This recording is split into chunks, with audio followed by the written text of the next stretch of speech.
Henry Thompson was a 75-year-old black veteran, and today he was sitting quietly at a small corner table in a busy diner. Henry was dressed modestly in a worn but clean jacket, and his hands rested on the cup of coffee he had ordered to pass the time. The diner's atmosphere was lively, with the usual crowd of locals chatting over their meals and enjoying the afternoon.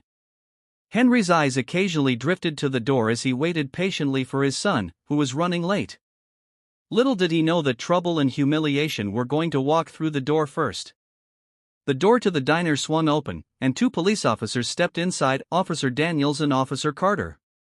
Their badges shone as they walked in, scanning the room for an open table. Their eyes quickly landed on Henry, who was still sitting alone in the corner.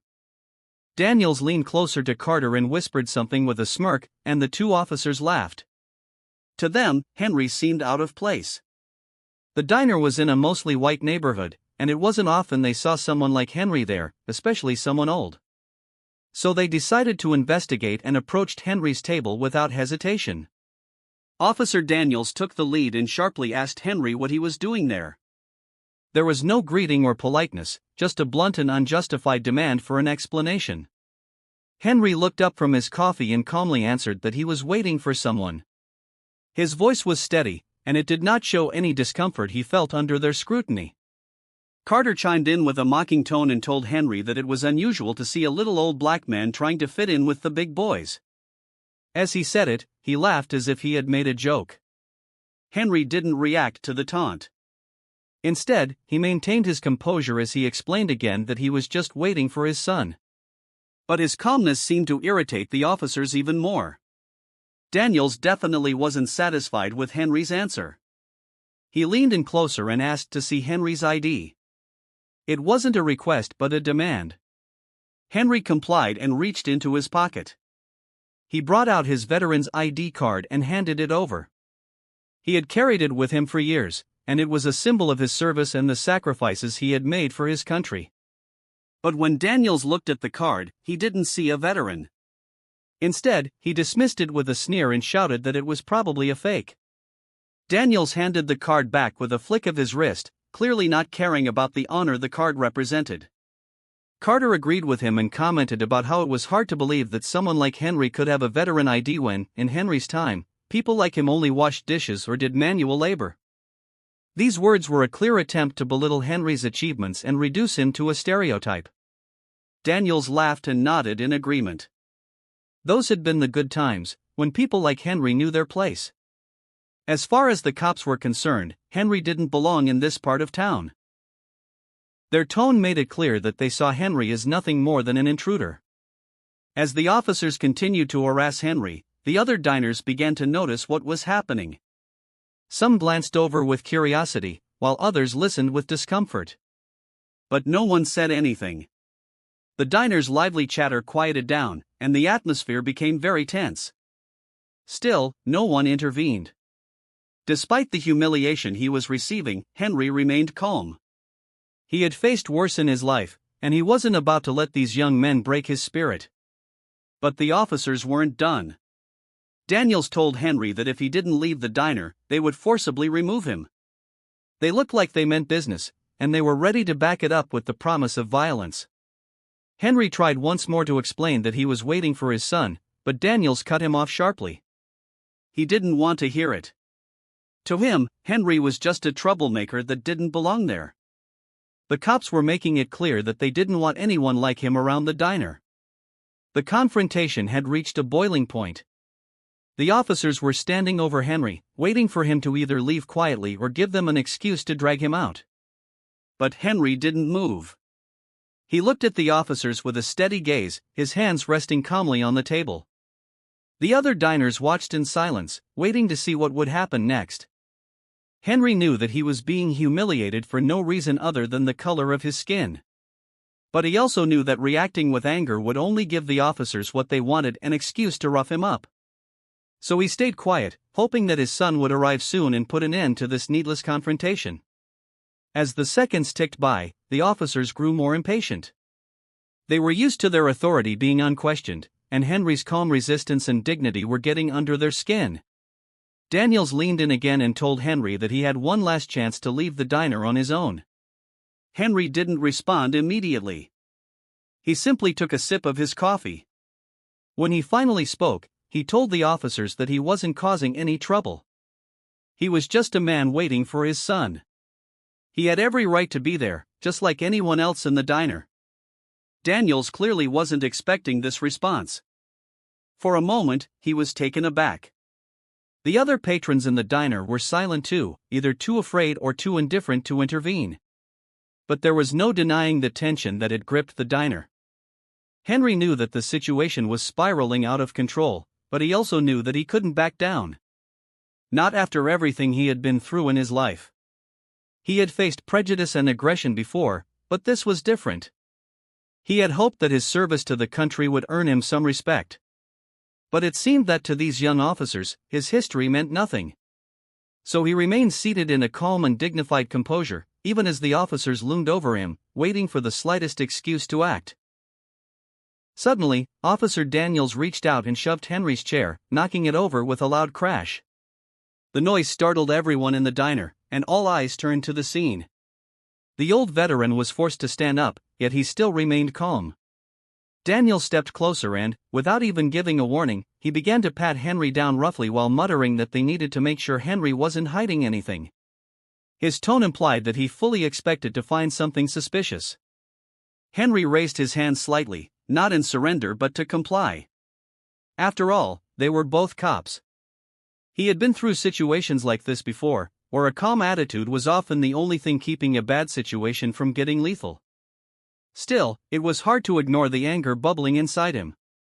Henry had been a soldier, a man who had seen combat and survived more than these young officers could probably imagine. Yet here he was, being treated like a criminal in his own country. Officer Carter, meanwhile, had picked up Henry's veteran hat from the table. It was a simple hat that had worn and faded with age, yet it was a symbol of pride for Henry. Carter looked at it with disdain, then tossed it to the ground as if it were trash. He sneered that old cargo like Henry didn't deserve to wear it. For the first time, anger crossed Henry's face. But he said nothing. He was determined not to give them the satisfaction of seeing him lose his composure. The officers weren't done. The diner patrons gasped, and some people stood up from their seats in shock. But still, no one intervened. The two cops clearly meant business. They were known around the area for being bullies. Despite knowing that Henry wasn't trying to reach for anything harmful, Daniel still grabbed Henry's wrist and twisted it behind his back, causing the elderly man to wince in pain. The officers then laughed at the pain Henry felt and joked that he wasn't as tough as he thought he was. Henry gritted his teeth but didn't cry out. He had endured worse pain in his life, both physical and emotional. But what hurt the most was the sheer disrespect he was being shown after everything he had sacrificed for his country. "You are taking this too far," Henry finally spoke up. "You haven't seen half of the horrors I have encountered. I deserve better than this." Daniels mockingly smirked. "You think you can tell us how to act? We'll show you who has power. You're sleeping in a cell tonight for rough handling of innocent cops. Let's see who will save a nobody like you." Daniels wasted no time. He produced handcuffs and slapped them on Henry's wrists. Daniels tightened the cuffs around Henry's wrists with unnecessary force, causing the old man to wince slightly. Carter chuckled, clearly enjoying the humiliation they were inflicting. Without another word, the two officers began dragging Henry toward the door. His steps were unsteady, his balance thrown off by the tight restraints and the rough way they were handling him. Before they could leave, Henry managed to speak. He lifted his chin slightly in motion toward the small card still lying on the table. Daniels, annoyed by the old man's behavior, snatched the card up, fully expecting it to be something trivial. But as soon as he looked at it, his face went pale. The card was a simple reservation marker, something that would have meant nothing to anyone else. But written on it in bold letters was the name Commissioner Thompson. The realization hit Daniels like a punch to the gut. The man they had been harassing, humiliating, and physically assaulting was the father of their boss, the police commissioner. All the arrogance drained from Daniel's face as he understood the gravity of their actions. Henry Thompson had lived a long life, one marked by service, sacrifice, and resilience.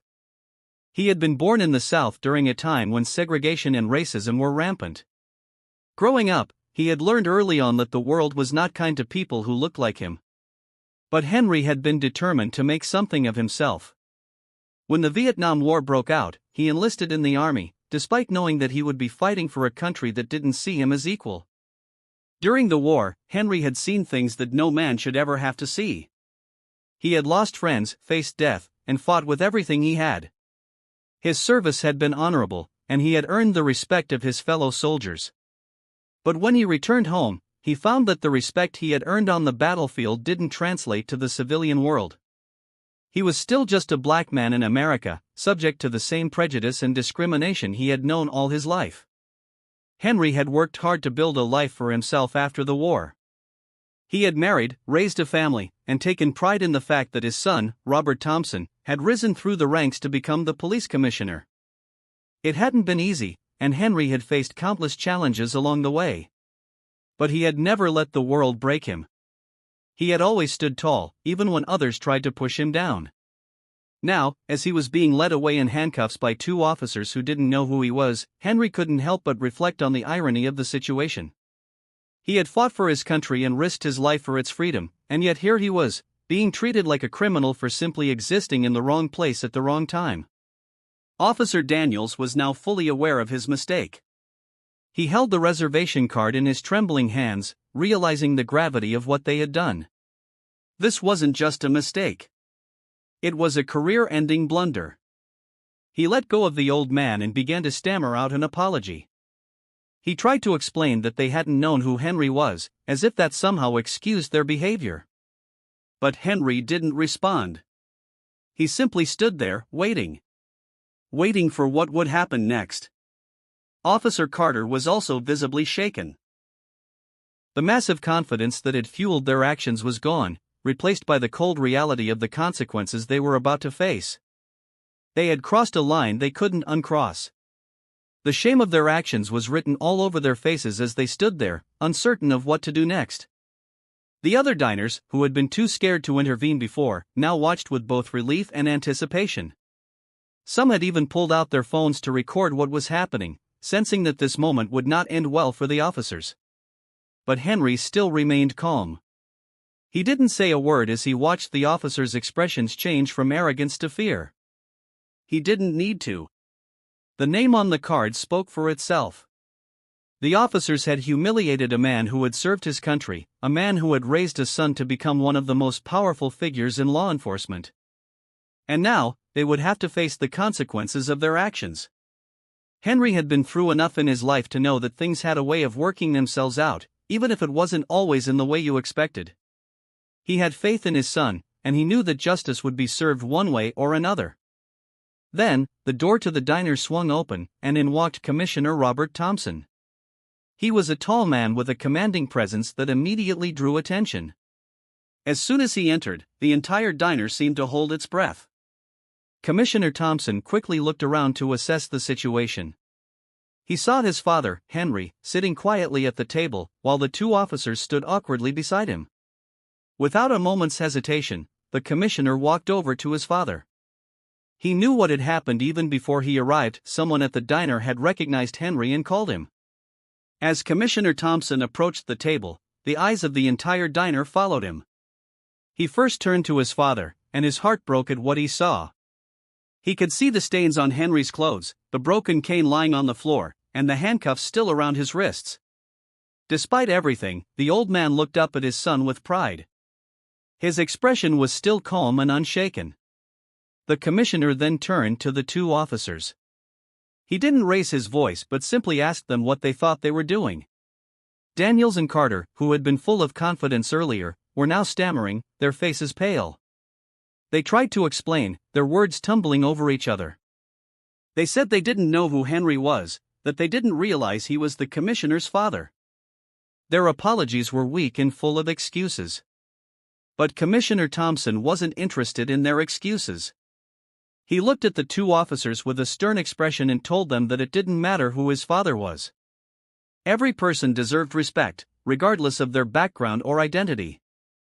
Henry was not only a citizen but also a veteran who had served his country with honor. to treat anyone, especially a veteran, in such a disgraceful manner was unacceptable. Daniels and Carter listened to the commissioner's words, fully aware of the gravity of their mistake.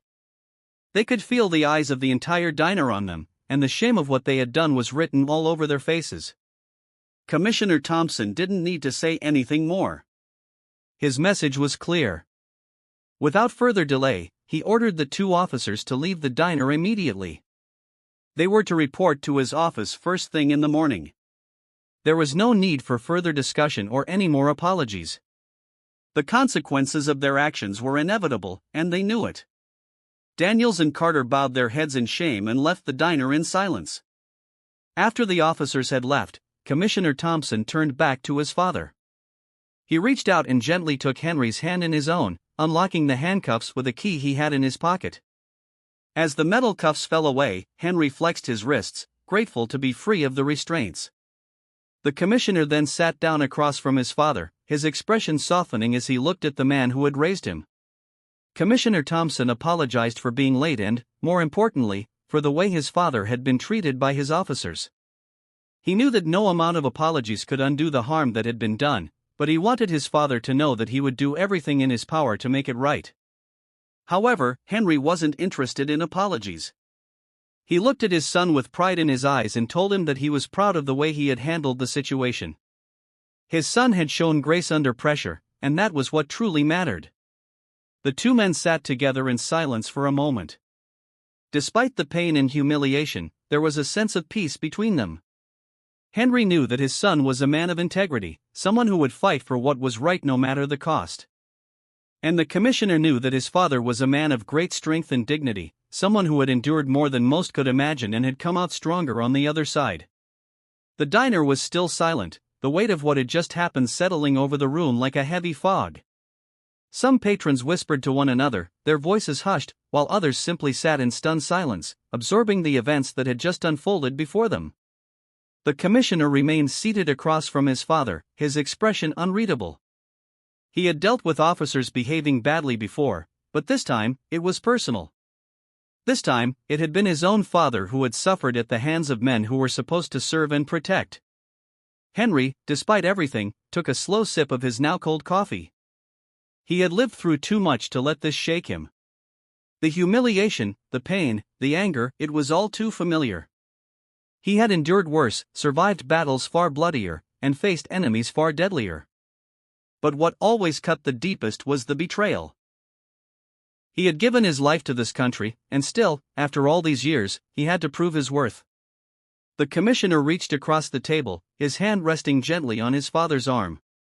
He wanted to say something, an apology, a reassurance, anything to ease the ache he knew his father was feeling. But Henry simply shook his head. There was nothing left to say. This wasn't the first time something like this had happened, and deep down, he feared it wouldn't be the last. The door to the diner swung open again, and this time, it was a different officer. A younger man, clearly nervous, his eyes darting around the room as he realized what he had just walked into. He had come looking for his commanding officer, but instead, he had stepped into a moment he had no place in. He quickly excused himself, backing out of the diner before he could be dragged into the mess. The commissioner let out a slow breath. He knew what had to be done. Daniels and Carter would be dealt with, not just for their blatant abuse of power but for the stain they had left on the badge. Officers like them made it harder for the good ones, for the ones who actually cared about justice. He would make sure they paid for what they did, not just because the victim was his father but because no one should have to experience what Henry had. Outside, Daniels and Carter sat in their patrol car, their hands gripping the steering wheel tightly. They knew their careers were over. The realization hit them like a crushing weight, their arrogance now replaced with dread. The people they had mocked and terrorized in the past had never had the power to fight back, but this time, they had picked the wrong man. They had humiliated someone whose name carried weight, someone who would not be ignored. Henry finally pushed his coffee aside, his fingers tracing the rim of the cup as if lost in thought.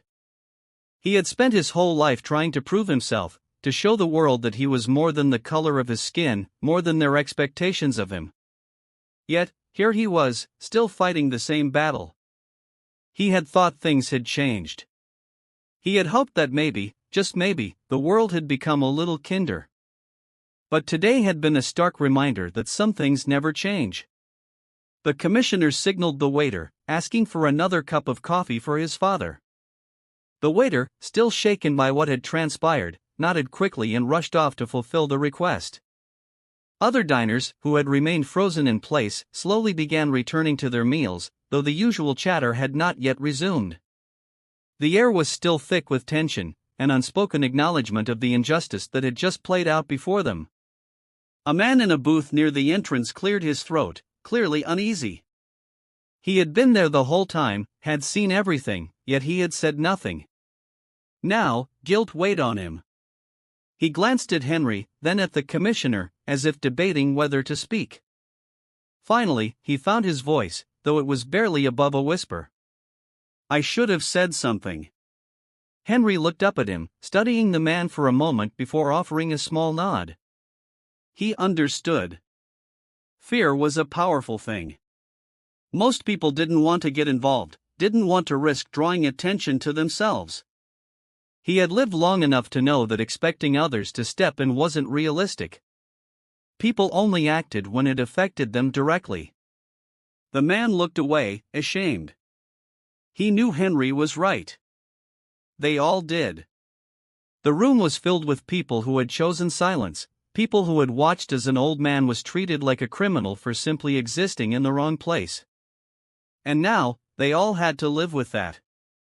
The waiter returned with the fresh cup of coffee, setting it down gently in front of Henry before scurrying away.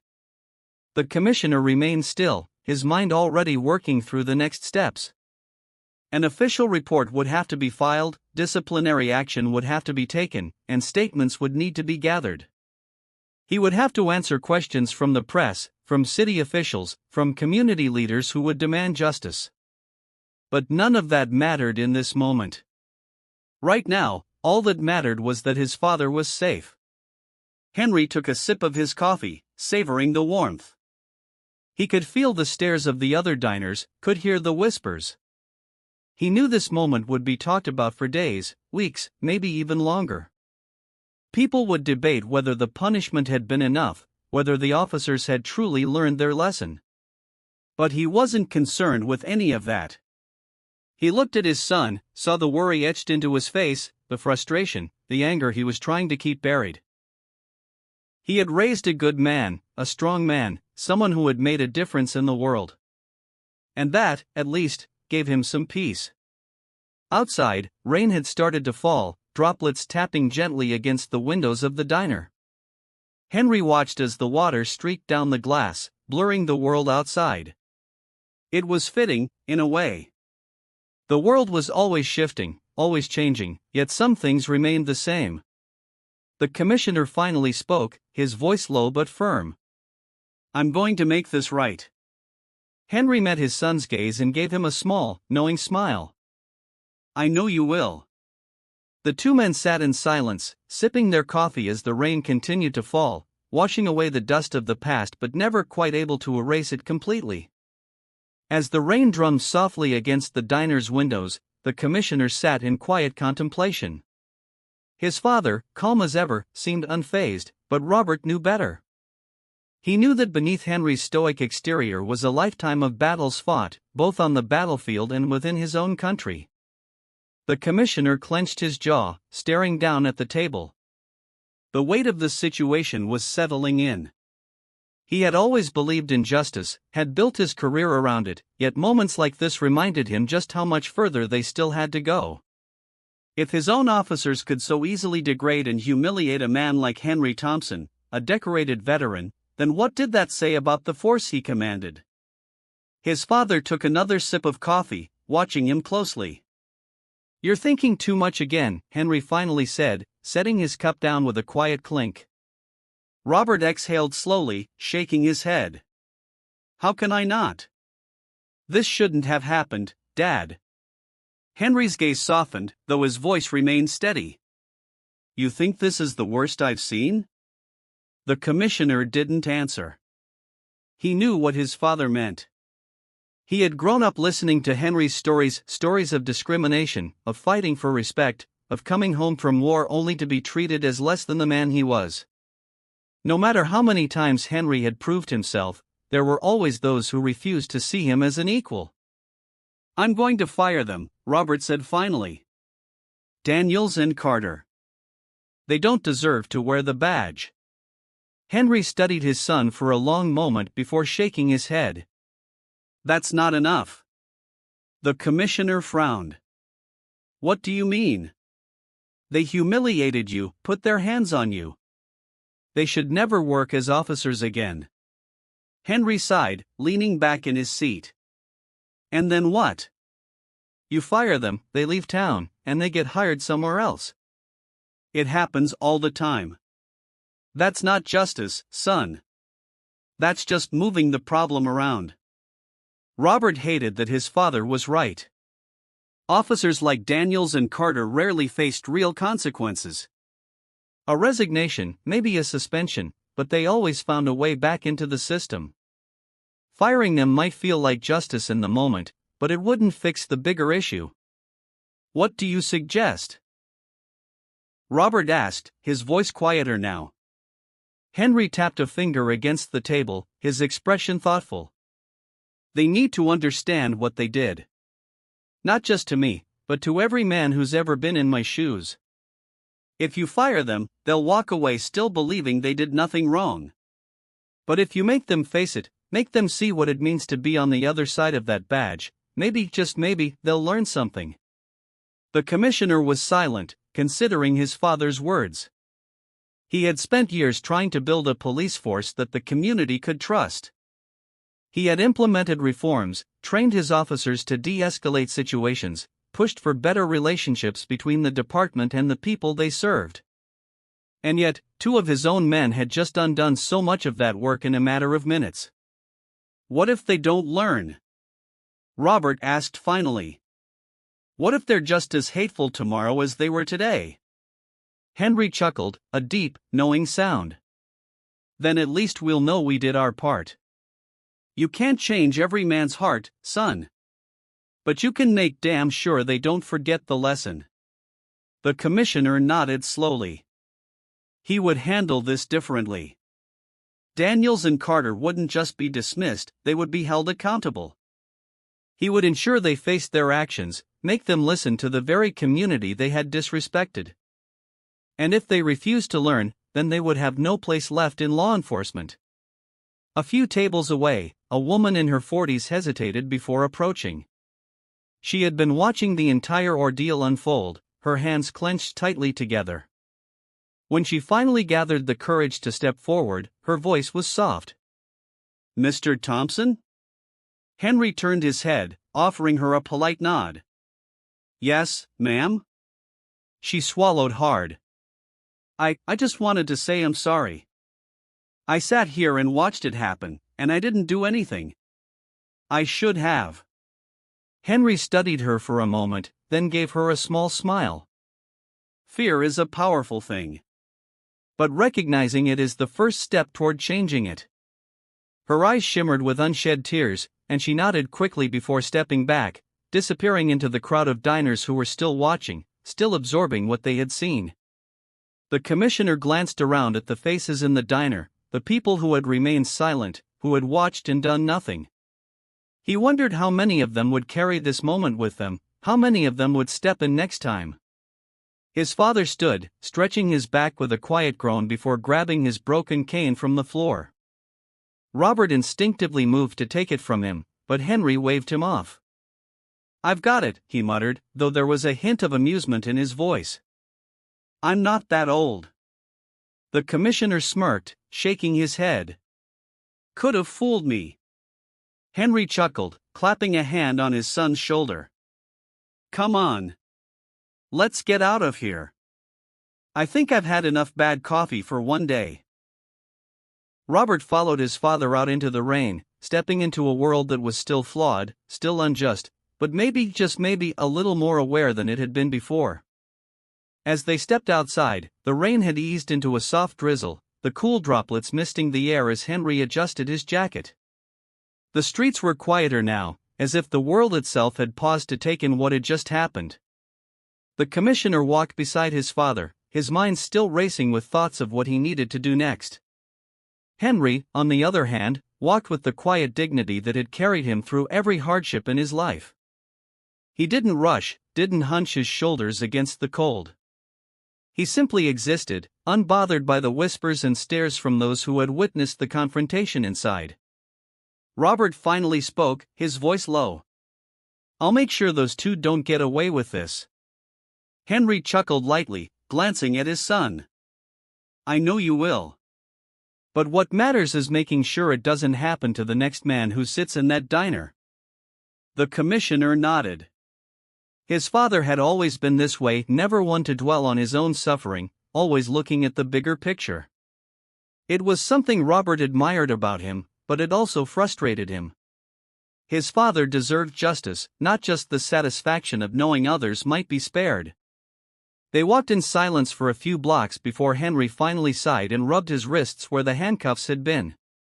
"They were young," he said thoughtfully. "Arrogant. Probably think they're untouchable." Robert scoffed. "Not anymore." Henry stopped walking, turning to face his son. "You can fire them, discipline them, put their names on some list. But you can't erase men like them. There will always be more. Always another uniform on another man who thinks he's above the people he swore to protect." Robert looked at his father, studying the deep lines on his face, the weariness in his eyes. He wasn't just talking about two officers. He was talking about a lifetime of moments just like this one. "I can't fix the whole world," Robert admitted. Henry smiled, placing a hand on his son's shoulder. "No. But you can change your corner of it." The Commissioner exhaled, nodding. He would do more than just discipline Daniels and Carter. He would push harder for better training, better hiring processes. He would make sure that his officers understood what their badges truly meant, and if they couldn't respect that, they had no place in his department. A car slowed as it passed, the driver looking at Henry with curiosity before driving off. Word would spread fast about what had happened. By morning, the entire town would know. Some would call it justice, others would argue about whether the punishment was enough. But for Henry, it was just another day in a life that had seen too many of these moments. Robert finally broke the silence again. "Come on, I'll drive you home." Henry shook his head. "I'll walk. I like the rain." The commissioner hesitated but didn't argue. He knew his father well enough to understand that this was his way of clearing his mind. Robert reached into his pocket, pulling out his spare key. "At least let me send someone to bring you a new cane." Henry smirked. "I've had worse things taken from me. I'll find another." The commissioner chuckled, shaking his head. "Stubborn old man." Henry grinned. "Runs in the family." Robert watched as his father walked down the street, his back straight, his steps steady despite the lack of his cane. Even now, after everything, he carried himself with the same quiet strength he always had. As Henry disappeared around the corner, Robert turned toward his car, already planning his next move. There was work to be done, real work, the kind that didn't just punish bad officers but prevented them from ever putting on the uniform in the first place. The rain continued to fall, washing the streets clean. But Robert knew that some stains didn't wash away so easily. Change had to be fought for. And after today, he was more determined than ever to fight. Robert sat behind the wheel of his car, his fingers gripping the steering wheel as he watched the rain blur the streetlights ahead. He wasn't ready to drive yet. His mind was still replaying the scene in the diner, the sound of his father's voice steady in the face of humiliation, the way the officers had laughed as if their authority was unquestionable. He had always known his father was strong, but tonight, he had seen a level of patience and resilience that humbled him. Henry had stood his ground without raising his voice, without reacting with anger, yet the weight of that restraint must have been exhausting. Finally, Robert sighed, started the engine, and pulled onto the wet pavement. He needed to get to his office. There was no waiting until morning. Daniels and Carter needed to be dealt with immediately. They had embarrassed themselves, their department, and most of all, the badge they wore. By the time he arrived, the station was quieter than usual. The overnight officers nodded at him as he passed, but he barely acknowledged them. He went straight to his office, closing the door behind him, exhaling heavily as he sat down at his desk. He pulled up the personnel files for both officers, scanning their records. Carter had received multiple complaints about his attitude, minor infractions that had been brushed aside over the years. Daniels had a cleaner file, but that didn't mean much. Sometimes, the worst behavior never made it onto paper. A knock on his door interrupted his thoughts. He glanced up to see his deputy, Linda Harper, standing in the doorway. She was one of the few officers he trusted completely. She stepped inside, closing the door behind her.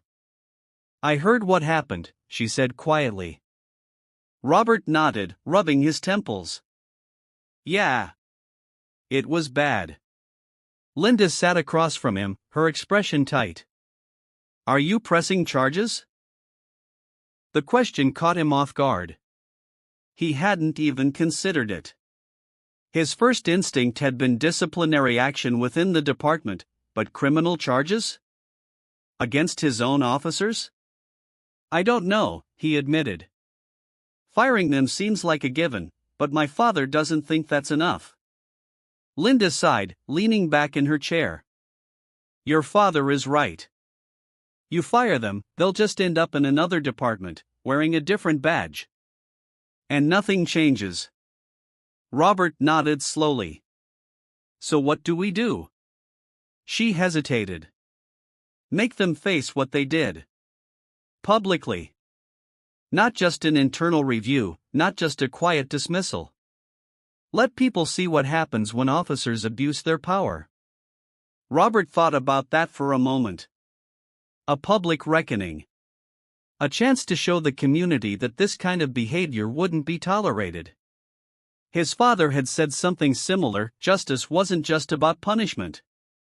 It was about forcing people to acknowledge the truth. He reached for his phone and dialed a number. Daniels and Carter were about to learn that the days of getting away with this kind of behavior were over. Meanwhile, Henry walked through the rain, his pace slow but steady. His body ached more than he let on, but he refused to let himself feel weak. Tonight had been humiliating, infuriating even, but he wasn't defeated. He had spent a lifetime teaching his son about right and wrong, about standing up for what was just. And now, he had to trust that Robert would do what needed to be done. As he neared his house, he paused for a moment, looking up at the sky. The rain was cold against his skin, but it didn't bother him. He had walked through much worse storms in his life. And he would keep walking. The rain had lightened by the time Henry reached his front door. He pulled his keys from his pocket, his fingers aching slightly from the cold and from the rough way the officers had handled him earlier. As he unlocked the door and stepped inside, the warmth of his home wrapped around him like a familiar embrace. He set his broken cane down gently on the small table near the door, sighing as he stared at it. It wasn't just a walking aid, it had been with him for years, a quiet symbol of resilience, a reminder of the battles he had fought and survived. Now, it lay in two pieces, broken by men who thought their authority gave them the right to demean him. He moved slowly through the house, his joints stiff, his muscles aching. He didn't bother turning on the lights. He knew this place by heart. Every creaking floorboard, every framed picture hanging on the walls, every dent and scratch in the wooden furniture told a story. This was where he had raised his son, where he had built his life after the war. It was a place that had always given him peace. He lowered himself onto the old, worn-out armchair in the living room, exhaling as he sank into the cushion. His body may have been tired, but his mind was alive with thoughts. He had known this world was unfair for a long time. He had fought in wars for a country that had barely acknowledged his humanity. He had come home to find that even with a uniform, even with medals, he was still just another black man in America, still expected to know his place. And yet, he had never given in to bitterness. He had chosen instead to raise his son to be better than the world around him. He had instilled in Robert the values of honor, of justice, of doing the right thing even when it was hard. He had watched his boy grow into a man of principle, a man who now had the power to change things. Tonight had been a painful reminder of how much work still needed to be done. But as much as it hurt, Henry took comfort in knowing that his son wouldn't let this go unanswered. A quiet knock at the door pulled him from his thoughts. He frowned slightly, pushing himself up with a groan before making his way over. When he opened the door, Robert stood there, his expression unreadable, his police-issued jacket damp from the rain. "I thought you were going to your office," Henry said, stepping aside to let his son in. "I did," Robert replied, closing the door behind him. He ran a hand through his short hair, exhaling slowly. "I needed to see you before I dealt with everything." Henry studied his son's face. The tension in his jaw, the weight in his eyes, it was the same expression he had worn as a boy when he struggled with something heavy. "You're carrying too much in that head of yours," Henry said, walking back toward his chair. "You always did think too hard before acting." Robert sat on the couch across from him, leaning forward, elbows on his knees. "This isn't something I can afford to get wrong." "You won't," Henry said simply. Robert looked up at his father. "You don't know that." Henry smiled faintly. "I raised you. I know exactly who you are." For a long moment, neither of them spoke. The rain continued its quiet rhythm against the windows, the house filled with the kind of silence only shared between two men who understood each other without words. Finally, Robert leaned back, rubbing his face with both hands before letting them drop onto his lap. "Daniels and Carter. I could fire them. Suspend them. I could make an example of them. But you were right. If I just push them out, they'll move on to some other department, keep doing the same thing somewhere else." Henry nodded. "So what are you going to do?" Robert exhaled. "I'm going to hold them accountable. Publicly. They'll face the department, the community, the people they're supposed to serve. They'll have to look people in the eye and answer for what they did." Henry studied his son, his expression unreadable. "And if they refuse to learn?" Robert's eyes darkened slightly. "Then they'll be done for good." Henry let that settle between them before nodding in approval. "That's the right call." Robert sighed, shaking his head. "It's not enough. It never is." "No," Henry agreed. "But it's a start." The clock on the wall ticked softly, marking the late hour. Neither of them moved to end the conversation, both knowing that this night had changed something. It wasn't just about two officers abusing their power.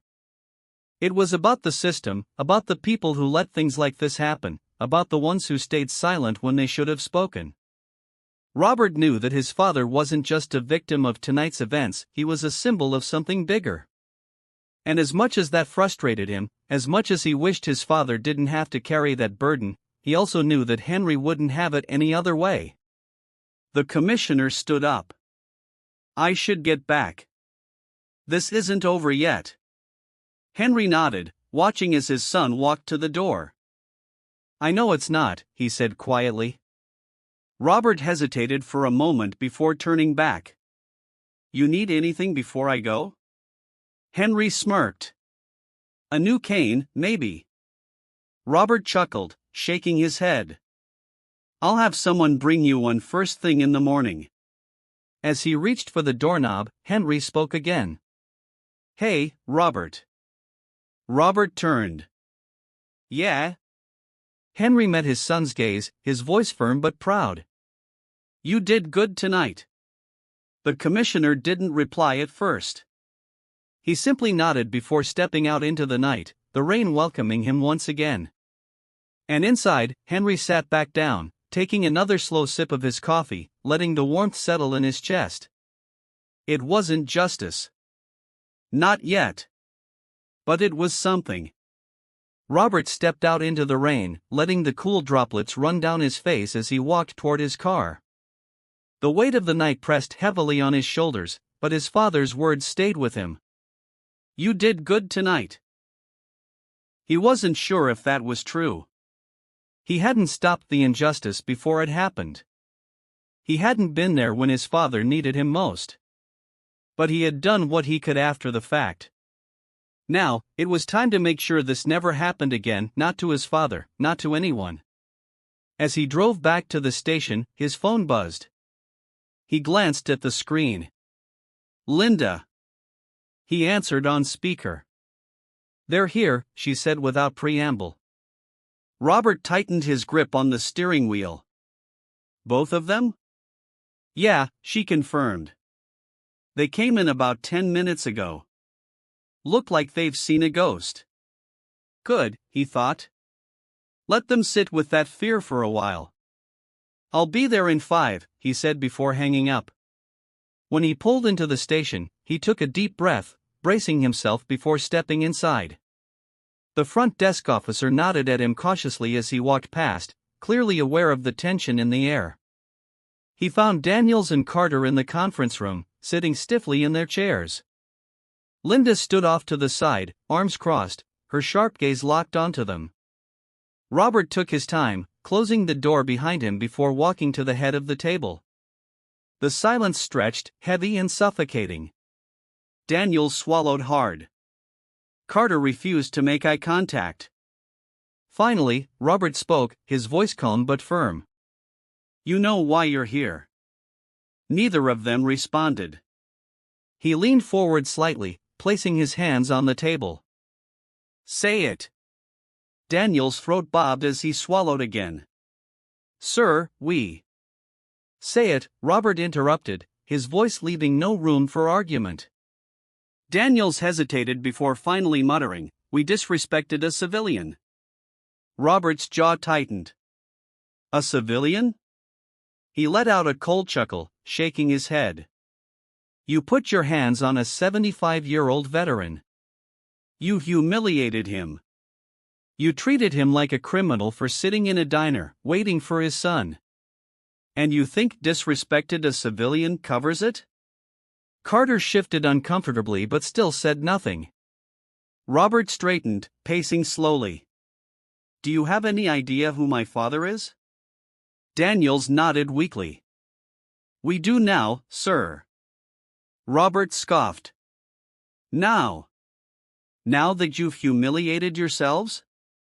Now that you realize the man you harassed is the father of the person who decides your future?"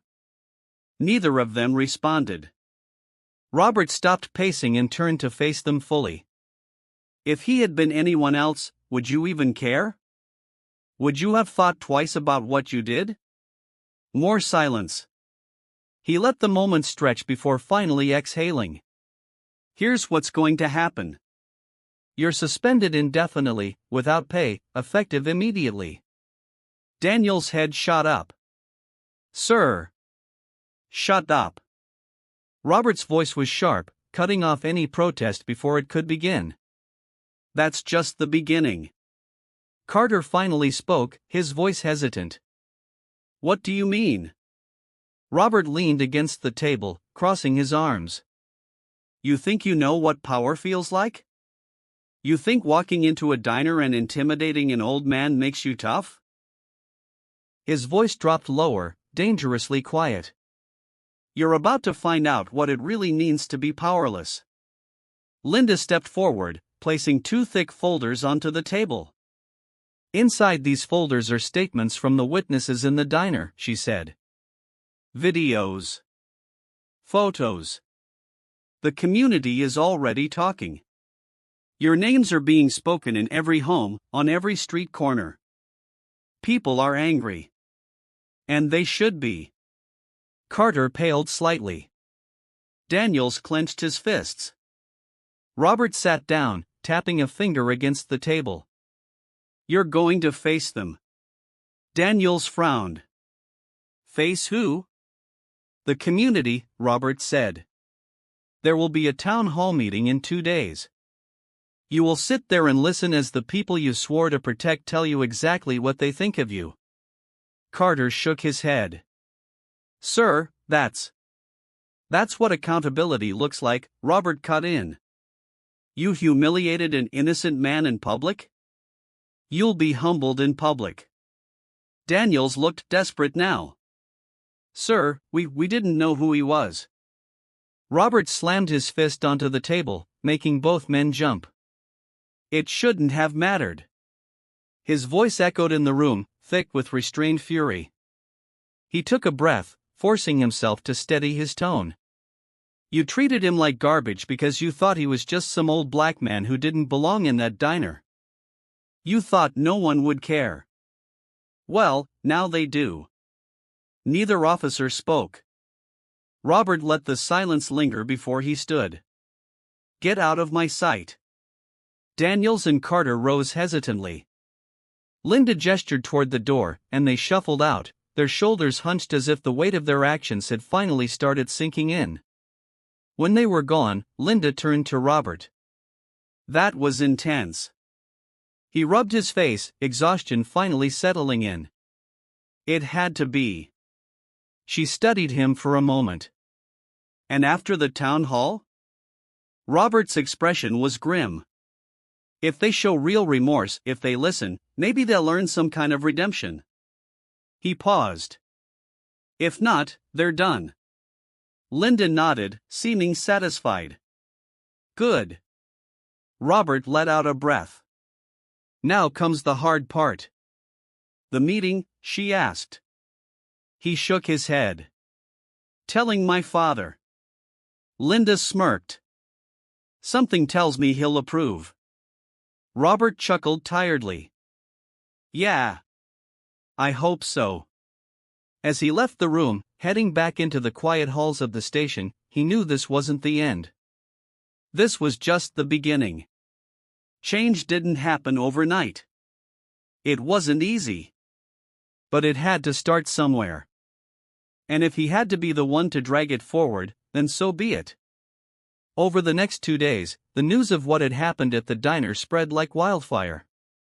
The community was outraged, not just at the actions of officers Daniels and Carter but at the deeper truth their behavior represented. People shared their own experiences of being mistreated, their own stories of being harassed, ignored, or made to feel less than human. The town hall meeting was scheduled for the evening, and by the time Robert arrived, the building was packed. Residents filled every seat, while others stood against the walls, their expressions ranging from frustration to exhaustion. Some held signs demanding justice, others had their arms crossed, waiting to see if this would be yet another empty promise of accountability. Henry was already seated near the front, dressed in his best suit, his hands resting on his lap. He had remained quiet over the past 2 days, watching, listening, waiting. Now, as his son walked past him toward the stage, he gave him a small nod and unspoken show of trust. Robert took his place at the podium, clearing his throat before speaking. Thank you all for coming. His voice carried through the hall, firm yet steady. I know why you're here. I know you're angry. And you should be. Murmurs rippled through the crowd. What happened to my father was unacceptable, Robert continued. What happened to him has happened to too many people in this town, too many times. And the fact that it took happening to someone close to me for it to get this kind of attention is something I have to live with. He took a breath. But I don't want tonight to be about me. This is about all of you. It's about every person who has been made to feel powerless at the hands of people who swore to serve them. The room was silent, the weight of his words settling over everyone.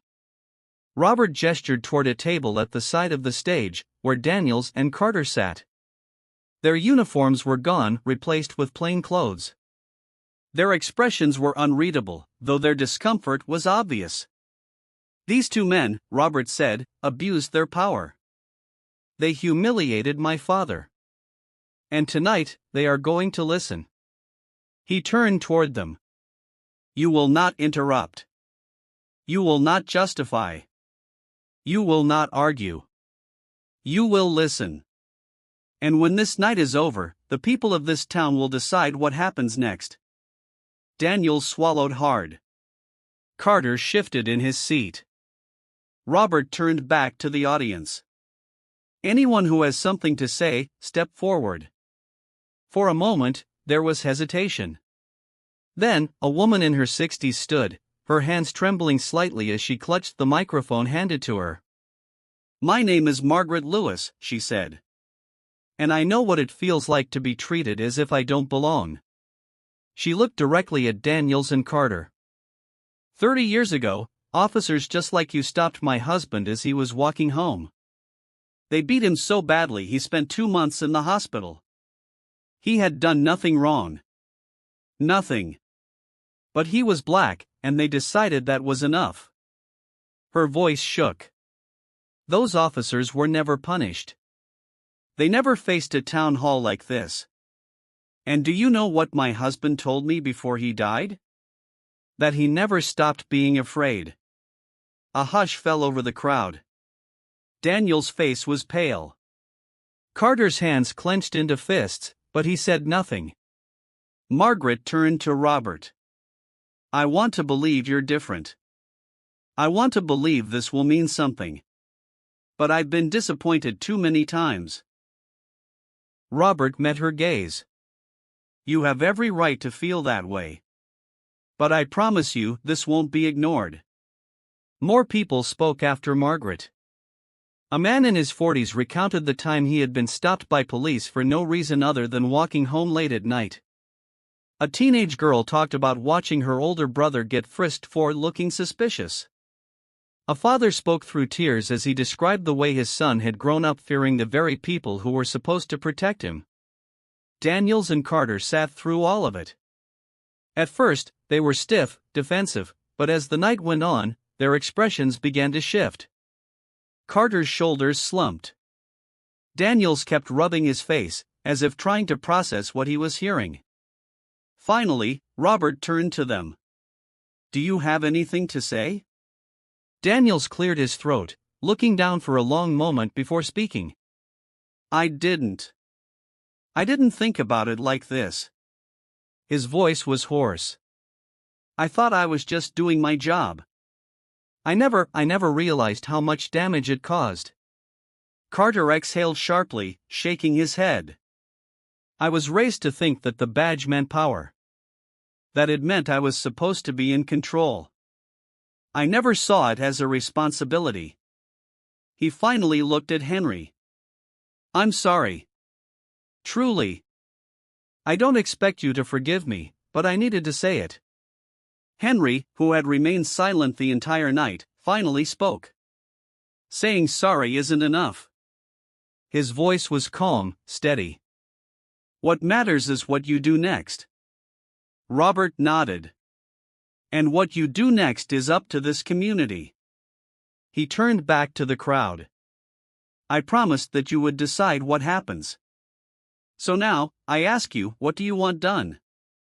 The responses varied. Some called for immediate termination. Others wanted them to undergo training and community service. A few demanded criminal charges.